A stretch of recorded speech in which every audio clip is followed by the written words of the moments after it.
bande de copains qui ne comprenaient pas trop l'idée d'intégration des personnes handicapées dans le monde traditionnel. Donc on s'est dit qu'on va intégrer le monde ordinaire dans le monde du handicap. L'association CAPSA, du coup, cette année fête ses 20 ans d'existence. Donc c'est une association qui a été assez précurseur déjà dans les activités sportives, amener par exemple des personnes qui n'ont pas de handicap à pratiquer des sports comme le basket fauteuil.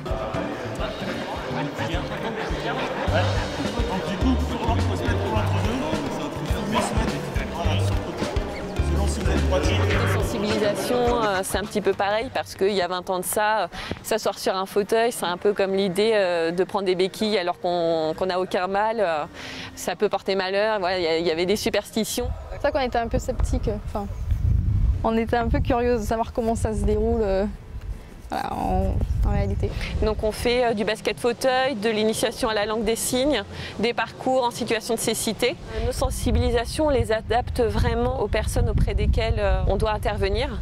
Et les mises en situation, elles permettent aussi de délier, on va dire, les langues et de lever les tabous.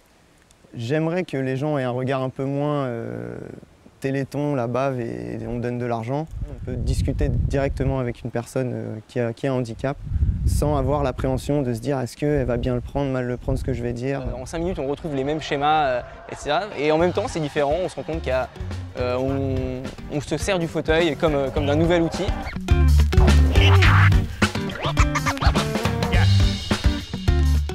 Ce que j'aimerais, c'est qu'on soit reconnu en tant que sportif, qu'on arrête d'être juste regarder le sport, le mouvement sportif par un seul trou, quoi. Nous, on essaie de faire en sorte que le handicap soit réduit et que le mot handicap reste qu'un statut administratif pour la gestion de notre quotidien et de pouvoir accompagner les personnes qui en ont besoin. Notre slogan, c'est le droit à la différence contre l'indifférence. L'idée, c'est vraiment pas de banaliser, mais que chacun a sa singularité et que l'idée, c'est pas de les effacer, mais vraiment de les accepter déjà soi-même et ensuite de les faire accepter aux autres. Tout est possible. Voilà, même s'ils sont en fauteuil, ils peuvent tout le temps faire du sport. Moi, je trouvais que pendant le match en rugby, ça se ressentait pas du tout qu'ils avaient un handicap derrière, quoi. Ça aurait pu être n'importe qui derrière dans les fauteuils, ça changeait pas grand-chose. C'est fatigant. On n'a pas l'habitude de faire travailler les bras comme ça. Des bonnes épaules. On pose les jambes, mais les bras ils prennent le double. Agréablement surpris de voir qu'il ne manque pas quelque chose à ce sport, c'est tout aussi ludique et intéressant. J'ai rencontré Riyad qui m'a proposé il était à la création de l'équipe de rugby fauteuil.